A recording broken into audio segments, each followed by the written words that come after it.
Now, I have two comments on my deep respect for human life, okay? Number one, I'm opposed to our wasting our military in the Middle East on behalf of Zionist Israel. Thank you. Okay. All right, well, let me just tell you that Israel is a very, very important ally of the United States, and we are going to protect them 100%. 100%. They've been our most reliable. It's our true friend over there, and we're going to protect Israel 100%. Was it Israel's interest that caused them to bomb and kill 37 innocent Americans on the Liberty? It was a terrible, terrible tragedy, and that's what happens when a spy ship spies.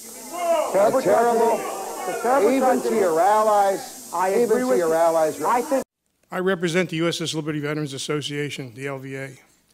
I am the LVA's current president. Our mission statement states that we strive to have the truth told to the American public about the Israeli attack. That is, the attack was brutally deliberate. I'm not critical towards the American public, as they have been deceived by our government, Israel, and the media, which is influenced and controlled by Israeli supporters. To wit, the laws have been broken or thwarted to maintain our relationship with Israel, and I'll provide you with details as I know them. It is my contention that by investigating the Liberty story, a very sinister historical blight becomes defined. I pray America has the guts to look inwardly and take the right steps to correct not only the Liberty injustices, but also become acutely aware of Israelis' actions, past, present, and future, against humanity in Palestine. The Moore Commission is the benchmark identifying the Israeli injustices that our government will not address. I am a Liberty survivor. What does that mean, and how does that work into the reassessment of our relationship with Israel? I survived the 2-hour Israeli attack on the U.S. Naval Intelligence ship USS Liberty AGTR-5. On June 8, 1967, during the Arab-Israeli Six-Day War, Israel tried to sink the ship, attempting to murder the crew of 294 Americans. They launched 5 torpedoes, but our captain, William McGonigal, assertively dodged 4 of them. However, the 5th hit us on our starboard side, just forward of the midships, killing 25 of the 34 Americans. We did not sink, but 2/3 of the crew were incapacitated. There were wounded and dying sailors all over the ship. It was literally a bloodbath. It is miraculously we didn't sink, and I'll say more about that later. A little after 2 p.m., 3 Israeli unmarked fighter jets began strafing the ship with 20-millimeter cannon and rockets, killing the young sailors manning the 50-caliber machine guns. The radioman immediately tried to call for help, discovered all U.S. selected frequencies were jammed. The Israelis knew the frequencies we were attempting to use.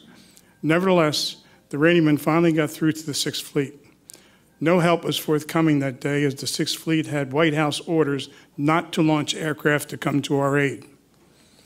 Next came 2 fighter bombers that dropped napalm canisters on each side of the ship.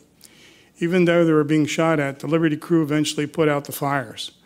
After a brief lull, 3 torpedo boats arrived, strafing the ship with their 40-millimeter cannon and 50-millimeter machine guns. Then they proceeded to drop their torpedoes in the water. One finally did find its mark. Our skipper passed a command to prepare to abandon ship. 3 inflatable life rafts that remained seaworthy were dropped over the side and were machine gunned by the motor torpedo boats. Our life vests were now our only hope for survival, and the more seriously wounded would never survive. However, the engine room was able to bring the boilers back to life, and the Liberty had power. In addition, damage control indicated that the ship stopped taking on water, and the ship came to a 9-degree list to starboard. So our captain wisely decided not to abandon ship.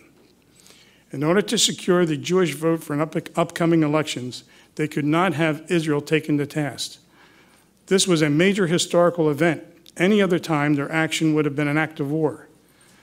The event had to be buried quickly, quietly, and without fanfare. Therefore, a couple of actions were taken immediately.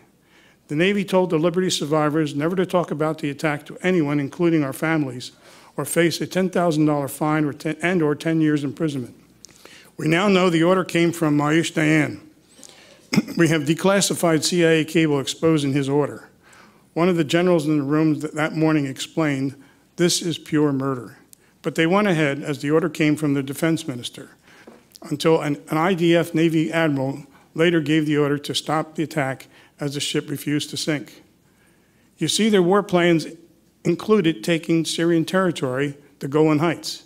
By June 8th, the IDF had taken out the air forces of Jordan, Egypt, and Syria, captured the West Bank, East Jerusalem, Gaza, and the